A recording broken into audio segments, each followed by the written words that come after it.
बिस्मिल्लाहिर्रहमानिर्रहीम। अस्सलाम वालेकुम नाज़रीन इकराम, नई वीडियो में आपको खुश आमदीद कहते हैं। रूस और यूक्रेन के दरमियान जारी जंग के हवाले से ताज़ा अपडेट्स के साथ हाजिर हैं। रूस का कहना है कि यूक्रेन अमेरिका की मदद से एक इश्तियाल अंगेज कीमियाई हमले की तैयारी कर रहा है और इस कीमियाई हमले का मकसद रूस के ऊपर इल्जाम आयद करना है, जबकि रूस की जानिब से भी यूक्रेन के मशरकी इलाकों पर बड़े हमले की तैयारी की जा रही है। जबकि दूसरी जानिब गुज़श्ता रोज रेलवे स्टेशन पर एक हमला किया गया और उस रेलवे स्टेशन पर रूसी हमले में हलाकतों की तादाद 52 तक जा पहुंची है। जबकि ईरान की जानिब से यह दावा किया जा रहा है कि ईरान में जंगजू भर्ती करने वाले साबिक अफगान ओहदेदार को गिरफ्तार किया गया है, जिनका मकसद ईरान से जंगजुओं को भर्ती करके रूस के खिलाफ यूक्रेन की मदद करना था। इन तमाम खबरों की तफसीलात क्या हैं, इस पर हम आज की वीडियो में बात करेंगे। ताहम वीडियो की तफसील में जाने से पहले चैनल पर नए आने वाले दोस्तों से गुजारिश है कि हमारे चैनल को सब्सक्राइब कर लें, बेल आइकन पर क्लिक कर लें, ऑल नोटिफिकेशंस को ऑन कर लें ताकि हमारी नई आने वाली वीडियोस आपको बर वक्त मिल सकें। नाज़रीन इकराम, रूस ने यूक्रेन के मशरकी शहर में बड़े हमले की तैयारी शुरू कर दी है। हमले के पेश नज़र यूक्रेनी फोर्सेस मोर्चा बंदी कर रहे हैं। अमरीकी खबर रसां एजेंसी के मुताबिक रूस का मशरक में मुमकिना नया हमला अब तक होने वाली जंग में फैसला कुन साबित हो सकता है। माहिरीन का कहना है कि मशरक में बड़ा हमला चंद दिनों में शुरू हो सकता है। यूक्रेन के फौजी कमांडर के मुताबिक रूसी फोर्सेस ने यूक्रेन के दिफा को तोड़ने के लिए अज़यूम की जानिब ताज़ा फौजी दस्ते भेज दिए हैं। रूस खार्किव और मारियोपोल में भी अपने हमले जारी रखे हुए है। खबर रसां एजेंसी के मुताबिक रूस का मशरक में मुमकिना नया हमला अब तक होने वाली जंग में फैसला कुन साबित हो सकता है। जारी जंग में अब तक हजारों लोग मर चुके हैं और रूस मुआशी और सियासी तौर पर तनहा हो चुका है। माहिरीन का कहना है कि मशरक में बड़ा हमला चंद दिनों में शुरू हो सकता है। यूक्रेन के फौजी कमांडर के मुताबिक रूसी फोर्सेस ने यूक्रेन के दिफा को तोड़ने के लिए अज़यूम की जानिब ताज़ा फौजी दस्ते भेज दिए हैं। रूस मारियोपोल में भी अपने हमले जारी रखे हुए है, जो 1.5 महीने से उसके घेरे में है। दूसरी जानिब रूस का कहना है कि यूक्रेन अमेरिका की हिमायत से एक और इश्तियाल अंगेज कीमियाई हमले की तैयारी कर रहा है और यूक्रेनी फौज फर्जी कीमियाई हमला कर सकती है। गैर मुल्की मीडिया के मुताबिक रूस का कहना है कि ठोस इत्तलाआत हैं कि यूक्रेन अमेरिका की हिमायत से एक और इश्तियाल अंगेज कीमियाई हमले की तैयारी कर रहा है। वियना में सिक्योरिटी और असला कंट्रोल मुज़ाकरात में शरीक रूसी नुमाइंदे गौरी लारूफ ने अपने एक बयान में कहा है कि हमारे पास ऐसी ठोस इत्तलाआत मौजूद हैं जिनसे पता चलता है कि यूक्रेन बैरूनी हिमायत से एक और कीमियाई हमले की तैयारी कर रहा है। इससे पहले रूसी वजारत दिफा ने कहा था कि यूक्रेन खारकूफ के इलाके में कीमियाई हमला करना चाहता है ताकि उसका इल्जाम रूस पर आयद किया जाए। रूसी वजारत दिफा ने भी क्लोरीन जैसे जहरीले मवाद की इलाके में मौजूदगी की तस्दीक की है।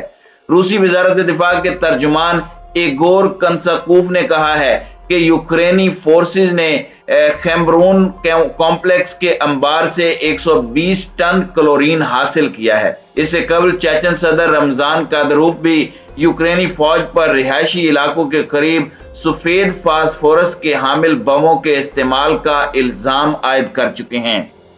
दूसरी जानिब मशरकी यूक्रेन के शहर क्रामाटोर्स्क के रेलवे स्टेशन पर रूसी फौज के रॉकेट हमले में हलाक होने वाले शहरियों की तादाद 52 हो गई है। हमले में 100 से जायद शहरी जख्मी भी हुए हैं। मॉस्को इंतजामिया ने हमले की तरदीद करते हुए कहा है कि हमले में जिस मिसाइल की निशानदही की गई है, रूस इन मिसाइलों का इस्तेमाल नहीं करता। मशरकी यूक्रेन में एक पुरहुजूम रेलवे स्टेशन पर गुज़श्ता जुमेरात को होने वाले रूसी रॉकेट हमले में हलाक अफराद की तादाद 52 तक पहुंच गई है। हमले के बाद 1 दर्जन से जायद अफराद जाए वकुआ पर ही हलाक हो गए थे, जबकि मजीद 40 जख्मों की ताब न लाकर चल बसे। डोनेस्टिक के इलाकाई गवर्नर ने जुमे के रोज बताया कि क्रामाटोर्स्क रेलवे स्टेशन पर 2 रॉकेट गिरे। उस वक्त महफूज इलाकों की जानिब रवाना होने के लिए हजारों अफराद स्टेशन पर मौजूद थे। انہوں نے بتایا کہ 12 افراد کی جائے واقعہ پر ہی موت واقع ہو گئی، جبکہ مزید 40 افراد نے ہسپتالوں میں زخموں کی تاب نہ لا کر دم توڑ دیا۔ ہلاک ہونے والوں میں 5 بچے بھی شامل ہیں۔ دھماکے کے بعد کی جو تصویریں اور ویڈیو سامنے آئی ہیں ان میں لاشوں اور زخمیوں کو زمین پر پڑے ہوئے دیکھا جا سکتا ہے، جن میں متعدد کے جسمانی اعضاء غائب تھے۔ ایک لاش کا سر کٹا ہوا تھا۔ کراماٹورسک کے میئر نے بتایا کہ جس وقت روسی راکٹ کا حملہ ہوا اس وقت اسٹیشن پر تقریباً 4000 شہری موجود تھے۔ یوکرین کے صدر ولادیمیر زیلنسکی نے فیس بک پر اپنے پوسٹ میں لکھا کہ کراماٹورسک ریلوے اسٹیشن کو روسی ٹوچکا میزائل کا نشانہ بنایا گیا۔ انہوں نے کہا کہ میدان جنگ میں کھڑے ہونے کی ہمت اور حوصلے سے محروم روسی اب پاگل ہو کر شہری آبادی کو تباہ کر رہے ہیں۔ اگر انہیں سزا نہ دی گئی تو وہ رکنے والے نہیں ہیں۔ زیلنسکی نے اس حملے کے بعد عالمی برادری سے روس کے خلاف سخت ترین اقدامات کی اپیل کی۔ ان کا کہنا تھا کہ ہمیں اس جنگی جرم کے خلاف سخت عالمی کارروائی کی توقع ہے اور یوکرینی حکام اس بات کو ثابت کرنے کی کوشش کریں گے کہ کس نے حملے کا حکم دیا اور اس کے لیے کون ذمہ دار ہے۔ انہوں نے مغربی ممالک سے مزید ہتھیار فراہم کرنے کی بھی اپیل کی۔ زیلنسکی نے روس پر توانائی کے شعبے پر مزید پابندی عائد کرنے اور روسی بینکوں کو عالمی نظام سے منقطع کر دینے کی بھی اپیل کی۔ جرمن چانسلر اولاف شولز نے اس حملے کو ظالمانہ قرار دیا۔ برطانوی وزیر اعظم بورس جانسن نے کراماٹورسک ریلوے اسٹیشن پر حملے کو بے حسی کی علامت قرار دیا۔ برطانوی وزیر دفاع نے اسے جنگی جرم اور ڈیئر لائن نے اسے ظالمانہ قرار دیتے ہوئے کہا کہ اس کی مذمت کے لیے ان کے پاس الفاظ نہیں ہیں۔ دوسری جانب امریکی صدر نے بھی ریلوے اسٹیشن پر تازہ حملے کو ہولناک ظلم جبکہ فرانسیسی حکومت نے انسانیت کے خلاف جرم قرار دیا۔ اسی دوران روس نے حملے کی ذمہ داری لینے سے انکار کیا ہے۔ کریملن کے ترجمان دمتری پیسکوف نے کہا کہ حملے میں جس قسم کے میزائل کی نشاندہی کی گئی ہے روس ان میزائلوں کا استعمال نہیں کرتا۔ ناظرین اکرام، دوسری جانب ایران کی سیکیورٹی فورسز نے یوکرین کے لیے جنگجو بھرتی کرنے کے الزام میں ایک سابق افغان عہدیدار کو بھی گرفتار کیا ہے۔ ان اطلاعات کی تصدیق ایران کے انٹیلیجنس حلقوں کے قریبی سمجھی جانے والی ویب سائٹ نے بھی کی ہے۔ مشرق نیوز نے اتوار کے روز شائع ہونے والی ایک رپورٹ کی تصدیق کی ہے کہ افغانستان کے صوبے جوزجان کے سابق گورنر محمد ہاشم رئیس کو 19 مارچ کو کچھ افغان پناہ گزینوں سے ملاقات کے بعد ایران کے دورے کے دوران گرفتار کیا گیا۔ مشرق نیوز کا کہنا ہے کہ ہاشم رئیس افغان نیشنل آرمی کے سابق مارشل عبدالرشید دوستم کے قریبی دوست تھے اور بھرتی کے بارے میں کوئی تفصیلات بتائے بغیر ایران میں افغانوں کو بھرتی کر رہے تھے۔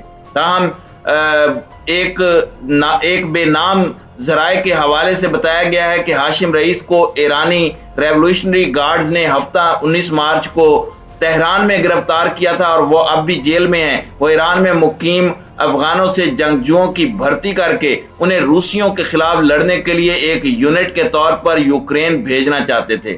ہاشم رئیس کے ایک دوست نے نام ظاہر نہ کرنے کی شرط پر بتایا کہ میں چند روز قبل استنبول میں ان سے ملا تھا۔ انہوں نے یہاں ایک گھر خریدا اور یہاں رہنا چاہتے تھے، لیکن مجھے نہیں معلوم کہ وہ ایران کیوں گئے تھے۔ رپورٹ میں دعویٰ کیا گیا ہے کہ ایرانی سیکیورٹی فورسز نے رئیس سے $3 لاکھ سے زائد رقم بھی ضبط کر لی ہے۔ تاہم یہ واضح نہیں ہے کہ یہ رقم ان کا ذاتی سرمایہ تھی یا اسے دیگر مقاصد کے لیے استعمال کرنا مقصود تھا۔